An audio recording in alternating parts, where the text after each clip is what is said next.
अस्सलाम वालेकुम। हमारा आज का टॉपिक है product life cycle. Like people a product goes through life cycle.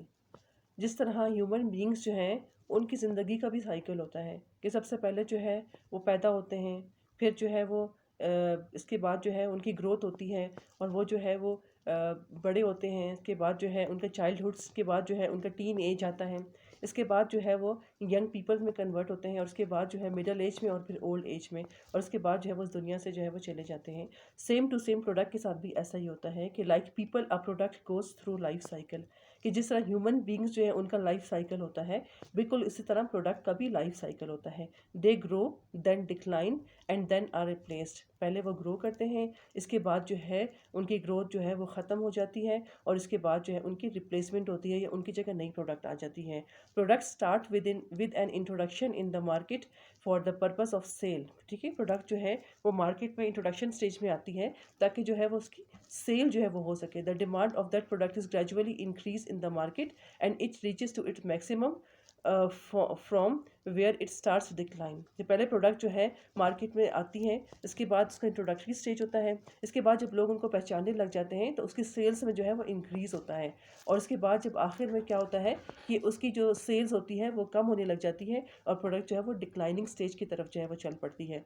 It is effective life span of a product. ठीक है, इसके बाद हम इसकी डेफिनेशन देख लेते हैं कि product life cycle represents the phases of a product goes through from the time it is introduced to the time it is taken off the market। ठीक है, प्रोडक्ट लाइफ साइकिल जो है वो किसी भी प्रोडक्ट की ज़िंदगी में आने वाले वो डिफरेंट स्टेजेस हैं या फेजेस हैं कि जब प्रोडक्ट जो है वो मार्केट में आती है, एंटर होती है, लॉन्च होती है और उसके बाद वो मार्केट से निकल जाती है।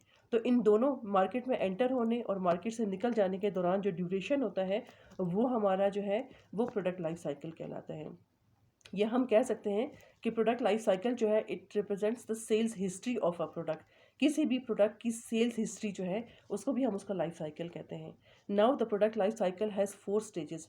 अगर हम प्रोडक्ट लाइफ साइकिल को देखते हैं तो हम उसकी लाइफ को 4 स्टेजेस में डिवाइड करते हैं। सबसे पहले हमारे पास है इंट्रोडक्शन, नंबर 2 है ग्रोथ, नंबर 3 है मेच्योरिटी और नंबर 4 है डिक्लाइन। अगर हम यहाँ ग्राफ में देखें तो एक्स एक्सिस जो है वो इस तरफ हम क्या चीज़ शो करते हैं, लाइफ ऑफ प्रोडक्ट या टाइम जो है कि हमारी प्रोडक्ट की जो लाइफ है वो हम उसको एक्स एक्सिस पे शो करते हैं और वाई एक्सिस पे हम रेवेन्यू और या प्रॉफिट को हम शो करते हैं। तो अब देख लें कि हमने इस ग्राफ को 4 इक्वल पार्ट्स में डिवाइड किया है या 4 स्टेजेस में हमने प्रोडक्ट की लाइफ को डिवाइड किया है। सबसे पहला स्टेज है इंट्रोडक्शन, नंबर 2 हमारे पास है ग्रोथ, नंबर 3 हमारे पास है मेच्योरिटी एंड नंबर 4 है डिक्लाइन। ठीक है, ये हमारे पास जो है प्रोडक्ट के 4 साइकिल्स हैं, ये 4 स्टेजेस हमारे पास हैं। नेक्स्ट जी, इंट्रोडक्शन स्टेज। ठीक है, अब प्रोडक्ट का जो पहला स्टेज इंट्रोडक्शन का स्टेज होता है इसमें क्या होता है कि it is the first stage where the product is launch in the market with full scale program production and marketing program. कि हमारे पास ये जो पहला इंट्रोडक्शन का स्टेज होता है हम इसमें प्रोडक्ट को उसकी फुल स्केल प्रोडक्शन के साथ और फुल मार्केटिंग प्रोग्राम के साथ मार्केट में लॉन्च करते हैं। The product is new one. अब जो नई प्रोडक्ट हमारे पास हमने लॉन्च की है वो बिल्कुल मार्केट के लिए टोटली न्यू प्रोडक्ट है। It means a product that opens up an entirely new market. ठीक है, अब ये प्रोडक्ट जो है जो नई प्रोडक्ट है वो क्या करती है, या तो वो ओपन अप करती है एंटायरली न्यू मार्केट। इसका मतलब है कि हमारे पास जो हमारी प्रोडक्ट है वो टोटली यूनिक प्रोडक्ट है, एक बिल्कुल ही नई प्रोडक्ट है, उसकी कोई एग्जाम्पल पहले की मौजूद नहीं है। या it may be replacing N existing product. अब यह हो सकता है कि हम एक इनोवेटिव प्रोडक्ट या हम जो है उसको इंट्रोड्यूस कर रहे हैं और significantly broaden the market for an existing product. अब ये तीसरी चीज़ है, ये इमिटेटिव प्रोडक्ट के बारे में कह रहा है कि शायद जो है हम जो प्रोडक्ट मार्केट में लॉन्च की है या तो वो बिल्कुल एक ब्रांड न्यू प्रोडक्ट है, या जो है वो एक इनोवेटिव प्रोडक्ट है, और या फिर जो है वो इमिटेटिव प्रोडक्ट है जो कि सिर्फ और सिर्फ अपना मार्केट शेयर इंक्रीज़ करने के लिए एक कंपनी ने जो है वो मार्केट में लॉन्च किया है। In this in this stage cells grow at a very low rate. ठीक है, सेल जो है वो बहुत ही कम है because it is not effective, it is an effective demand, it is not an effective demand, sorry, ठीक है। सेल जो है वो बहुत लो है क्योंकि प्रोडक्ट की मार्केट में डिमांड नहीं है, ठीक है। अगर हम यहाँ पे देख लें तो आप ये देख लीजिए, पहला स्टेज है, इसमें हमारे पास दो कर्व आ रहे हैं। एक ये ऑरेंज कलर का कर्व जो है ये शो कर रहा है सेल्स लाइन को, ठीक है, और जो दूसरा ग्रीन कलर का जो नीचे वाला कर्व है ये शो करता है प्रॉफिट लाइन को। अब अगर हम पहले स्टेज में देखें तो हमारा जो प्रॉफिट लाइन है वो बिल्कुल जो है वो इस लाइन से नीचे जा रहा है। इस लाइन से नीचे का मतलब है कि हमारी कंपनी जो है प्रॉफिट जो है वो नॉन एग्जिस्टेंट है, ठीक है, बिल्कुल नेगेटिव प्रॉफिट है। नेगेटिव प्रॉफिट का मतलब है कि हमारी नई प्रोडक्ट जो है वो इनिशियल लॉसेस सफ़र कर रही है। एक नई आने वाली प्रोडक्ट जो है मार्केट में ज़्यादातर जो है वो इनिशियल लॉसेस सफ़र करती है। क्यों? क्योंकि नए कस्टमर्स को उनके बारे में अभी तक कोई इन्फॉर्मेशन नहीं है। लिहाजा क्या करना चाहिए, हमें जो है वो प्रमोशन जो है प्रोडक्ट की बहुत ज़्यादा करनी चाहिए। और दूसरी आप देखिए सेल्स लाइन जो है वो भी आपकी बहुत ही स्लो है, सेल्स ग्रोथ भी बहुत स्लो है, और बिल्कुल स्टेज की at the end of stage जो है वो थोड़ा सा प्रॉफिट जो है वो नेगेटिव से थोड़ा सा पॉजिटिव में कन्वर्ट हो गया, लेकिन बहुत ही slow.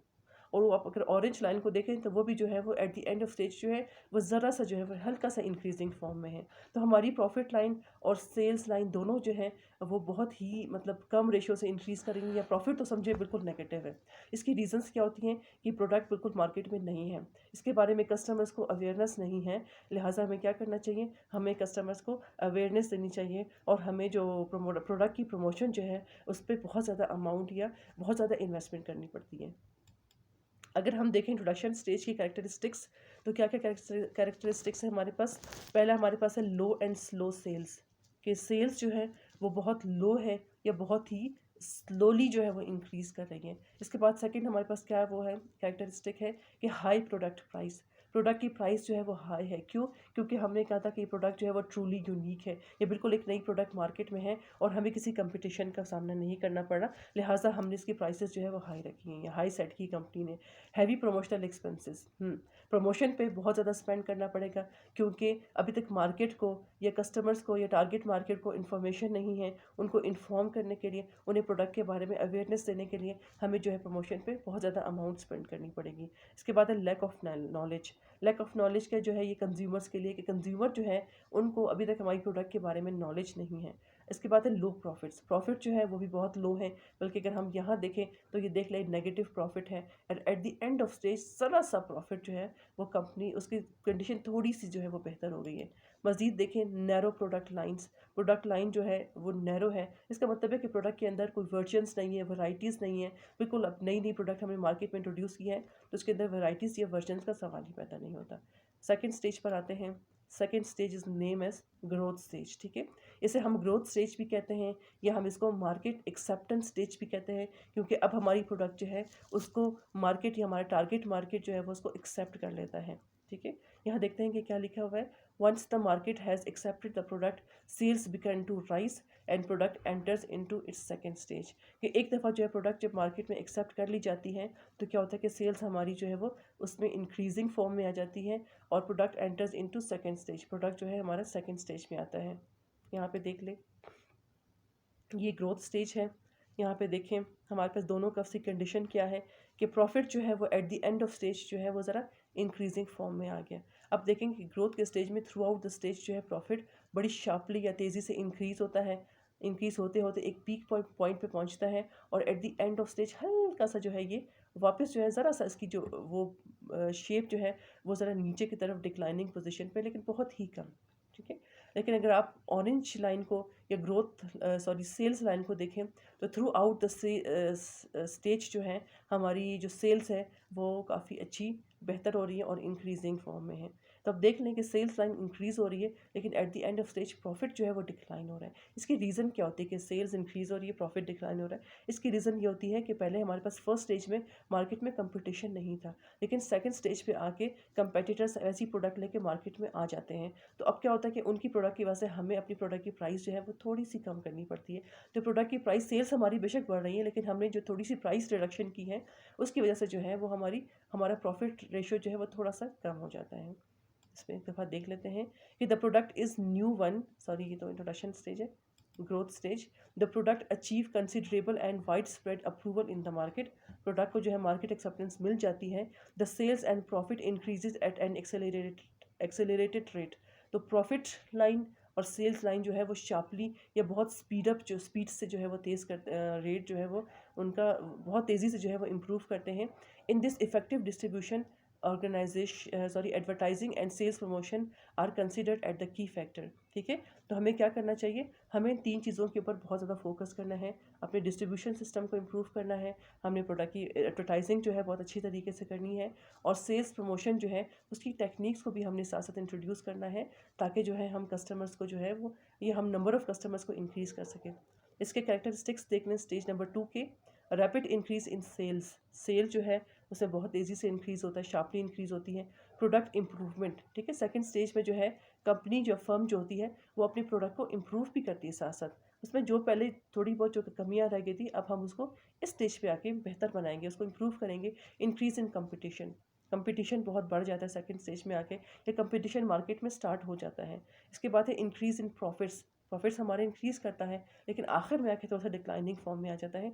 Reduction in price, price में हमें कमी करनी पड़ती है because of the competition in the market. और उसके बाद है स्ट्रेंथनिंग द डिस्ट्रीब्यूशन चैनल्स, अपने डिस्ट्रीब्यूशन चैनल्स को हम इम्प्रूव करते हैं, उसको मजबूत बनाते हैं इस स्टेज के अंदर आके। इसके बाद अगर हम थर्ड पे आ जाएं,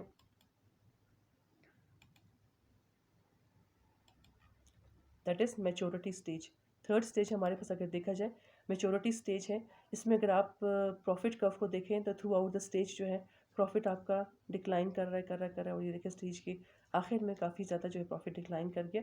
अगर हम सेल्स को देखें तो मेच्योरिटी स्टेज में हमारा सेल जो है वो काफ़ी अच्छी फॉर्म में है, इंक्रीज़ करता है, एक पीक पॉइंट पे पहुंचता है, और at the end of the stage जो है वो वापस ज़रा सा हल्का सा जो है वो डिक्लाइनिंग फॉर्म में आ जाता है। ठीक है, तो ये हमारे पास प्रॉफिट कंडीशन है, और हमारे पास ये प्रॉफिट जो है दोनों की प्रॉफिट और सेल्स की जो है वो कंडीशन हमारे पास है।